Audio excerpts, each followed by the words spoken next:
Et allez, c'est parti, on y va aujourd'hui dans Boulangerie Pas à Pas. On est bien, hop, la casquette est ajustée, on est bien bronzé, on sort de vacances, on est parfait. On a le smile quand soudain. Et ouais, le retour de vacances, c'est terrible. Ah là là là là, les paiements pour stationnement à Saint-Jean-de-Luz. Non mais Saint-Jean-de-Luz, c'est magnifique. Un parking, pas de parc-mètre, on reçoit une amende. Tout est beau, tout est magnifique. Allez, passons aux choses sérieuses. Aujourd'hui, les amis, ce qu'on va faire, regardez-le, il est là. Un joli petit pain sans gluten. Donc voilà, aujourd'hui, ça va être simple et efficace. On a 2 heures pour faire un magnifique pain sans gluten. On va pétrir, mettre en moule, 1 heure d'après, cuisson. Et après, on se déguste ça. Vous allez voir, vous allez tout savoir. Et vous allez pouvoir l'ajuster en fonction de vos farines. Les amis, suivez bien la vidéo et vous serez les rois du sans gluten. Allez, bonne vidéo, c'est parti!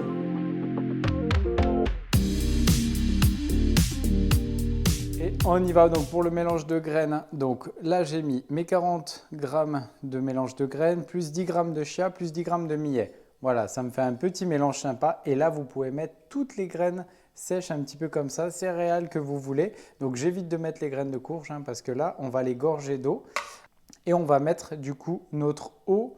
Donc là, on va mettre 250 grammes d'eau à 35 degrés.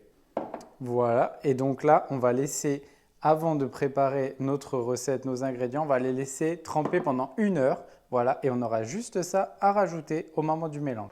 Et c'est parti. Donc on y va pour la recette du pain sans gluten. Donc le pain sans gluten, c'est pas dur. Toutes les farines que vous avez au supermarché bio avec marqué sans gluten, bon là j'en ai plein. Donc là voilà, vous pouvez en prendre et vous pouvez mélanger et vous pouvez faire plus simple. Donc là vu que j'en avais plein, ce que j'ai fait, j'ai pris une fécule de tapioca, donc du manioc, 120 grammes, de la farine de riz, 90 grammes, farine de millet, 60, farine de sarrasin, 30. Voilà, j'en ai fait un hier, mais j'ai trouvé que sans le sarrasin, c'était un petit peu moins bon. Et là, en toutes nos farines, donc la fécule, riz, millet, sarrasin, ça va apporter vraiment un mélange super savoureux. Ça va être vraiment succulent. Donc là, on a nos farines, on ne les touche pas. Sur la farine, on va mettre notre xanthane. Donc ça, c'est les gommes comme la gomme Goire, xanthane. Hop, je vais passer par-dessus. Et là, 2 solutions, soit on tamise, soit on mélange un petit peu avec la main et ça fera l'affaire, il n'y a pas de problème. Aujourd'hui, on va se la faire vraiment facile. Ensuite, mon sel, 6 grammes, hop, il est là. Mon eau à 35, donc je mets de l'eau qui va activer ma levure. Donc ma levure sèche, elle est là. Ok, donc levure sèche, j'ai mis 3 grammes. Si vous mettez de la levure fraîche, vous mettez 6 grammes, la même dose que le sel et la xanthane. Voilà, ce sera parfait. Si vous avez que de la levure sèche, vous le mettez juste au moment de pétrir dans votre mélange. Donc là, le mélange, c'est mon eau, 250, plus mon mélange de graines. Voilà, donc c'est un mélange de céréales comme on a l'habitude avec du lin, etc. et tout. Et là, vous pouvez mettre tous les mélanges que vous voulez. Donc là, j'ai laissé tremper pendant 1 heure. Tac, et au moment de pétrir, je mets ma levure dedans, aucun problème. Je mélange, ça va faire l'affaire, il n'y a pas de problème. Ça va se réactiver gentiment, tranquillement, ma petite levure sèche. Hop. Et dans 1 minute, je vais pouvoir commencer à pétrir et ça sera parfait. Ça suffira, ne vous inquiétez pas, pour le pain sans gluten, on ne va pas se la faire trop compliquée. Voilà, j'ai tous mes ingrédients. Je patiente 1 minute, le temps que ça marche. Je mets mon sel, je mélange et on va passer au batteur. Donc là, pour se faire cette recette, étant donné qu'il n'y a pas de réseau, on va se la faire à la feuille, gentiment, tranquille, mimile, pendant 2 minutes, ça va envoyer du steak. Et allez, donc là, soit vous avez une cuve de batteur, soit vous avez un cul de poule, ça fera vraiment l'affaire. Vous mettez votre eau, vos céréales et votre levure. Hop. Donc pourquoi je mets tout d'un coup? Parce que là, il ne va pas avoir de réseau glutineux, etc. étant donné que c'est du pain sans gluten. Donc, je n'ai pas à me soucier de ça, ça va faire plus comme un cake. Et ensuite, je mets mes farines plus ma xanthane, hop, et mon sel, gentiment, en pluie. Hop, et je mets au batteur, à la feuille, pendant 3 minutes tranquillement. Voilà, donc à ce moment-là, vous allez voir en fonction de la qualité de vos farines et de la farine choisie, vous allez peut-être devoir rajouter de l'eau. Donc là, vous prenez un petit récipient avec de l'eau de côté et si vous voyez que c'est trop ferme, vous remettez un petit peu d'eau pour que la consistance soit bâtarde, un petit peu douce, comme une pâte à choux un petit peu. Donc mes graines, elles ont bu un petit peu l'eau. Ce que je peux faire, hop, c'est rajouter un tout petit peu d'eau. Donc là, je bassine pour avoir une consistance un tout petit peu plus molle. Et je mélange tranquillement en moitié première, deuxième. C'est pas un souci. Voilà, moi ça me va très bien cette texture là, cette consistance. Hop, et quand c'est mélangé, j'insiste pas, il n'y a pas besoin. Je ne vais pas créer de réseau vu qu'il n'y en a pas. Je prépare un petit moule, la taille. Aïe, aïe, aïe. Je sais qu'il faut tout que je mesure et tout que je pèse avec vous, c'est bien, ça me fait devenir précis. 19 de longueur, 9,5. Et en hauteur, c'est un moule qui fait 7,5. Voilà. Ça, c'est bon petit moule à pain de mie, ça marche très très bien. Hop, vous pouvez trouver ça chez les grossistes, dans les magasins un peu de vente de matériel. Ça, c'est nickel. Hop, et on va huiler un petit peu notre moule, soit à l'huile avec un pinceau, soit à la bombe de graisse. Hop, un petit peu. Moi, je mets de l'huile de pépins de raisin parce que c'est une huile qui est assez neutre. Au pinceau, gentiment. Et quand mon mélange est terminé, hop, là, je vais le transférer dans mon moule. Donc, je prends une petite corne, je verse dans mon moule. Hop, je fais bien corner mon mélange. Une fois que c'est dans le moule, je trempe ma main dans un peu d'eau. Ma main dans un petit peu d'eau. Et là, je vais venir aplatir mon pain.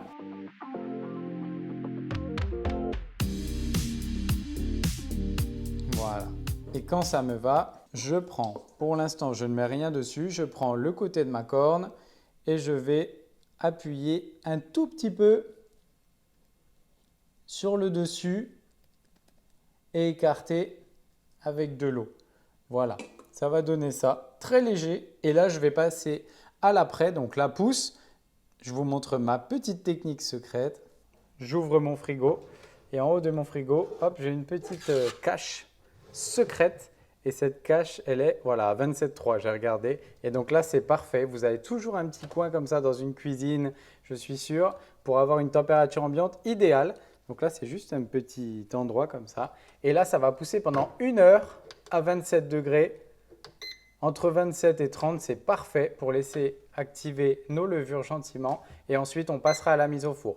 Dès ce moment-là, vous pouvez préchauffer votre four pendant à peu près 40 minutes. Le mien, il met 40 minutes à chauffer à 250 degrés. Allez, c'est parti, on se retrouve dans 1 heure. Et voilà, après 1 heure, donc là, on va voir que ça a bien poussé.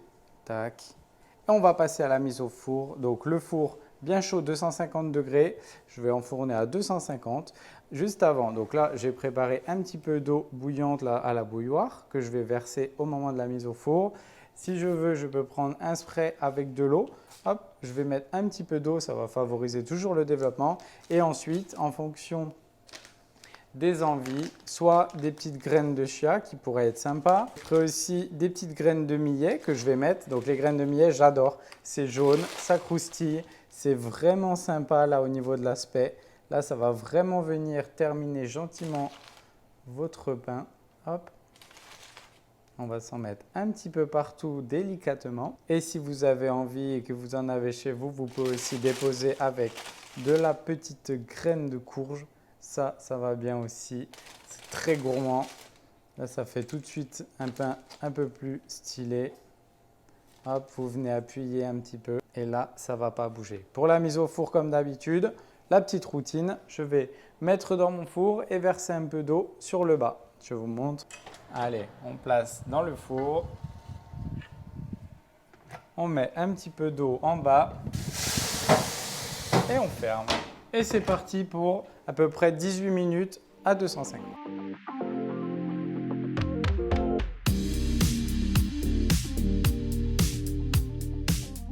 Alors, donc après 16 minutes,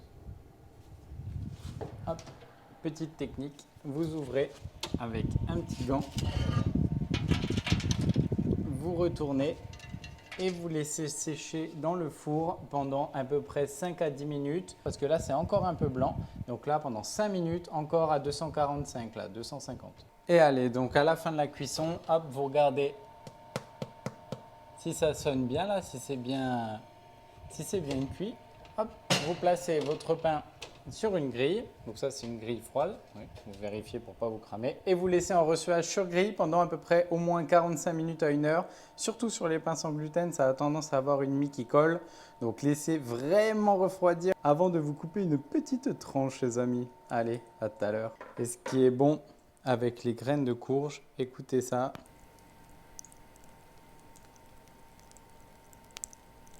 C'est que ça crépite et c'est délicieux. Et là, ça sent bon dans toute la maison. Et allez les amis, passons à la dégustation. Passons aux choses sérieuses.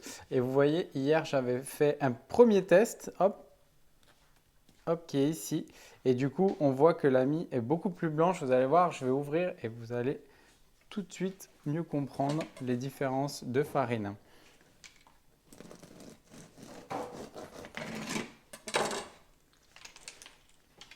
Le premier jour, toujours avec les pains sans gluten, vous avez une mie qui va avoir tendance à coller un petit peu. C'est normal, hein, voilà, parce que vu la xanthane, là, les gommes comme ça va faire coller un petit peu votre mie. Mais il n'y a pas de souci, vous pouvez vous faire des petites tranches. Et là, ça va être parfait, vous pourrez les déguster tout au long de la journée. Et du coup, là, vous voyez la différence. Donc, hier, je trouvais que mon pain, qui est ici, était un petit peu blanc. Okay, et pour lui donner un petit aspect un petit peu rustique, du coup, j'ai ajouté beaucoup plus de graines et surtout, j'ai rajouté de la farine de sarrasin. Et du coup, j'ai un petit côté, on va dire, typé, comme on dit dans notre métier, un petit peu plus gris.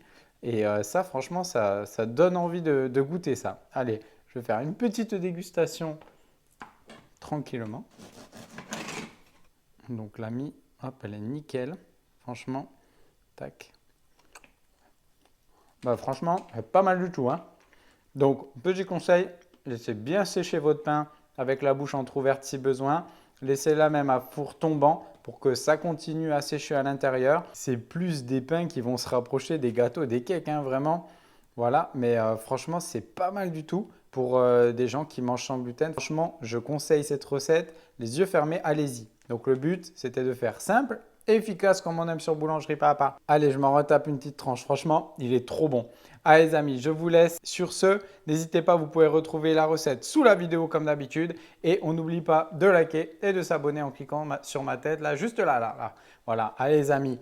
La semaine prochaine, une magnifique vidéo vous attend comme tous les dimanches à 19 h. Allez, à bientôt sur Boulangerie Papa. Et on n'oublie pas de s'abonner et de liker. Ciao, ciao les amis. Et ciao.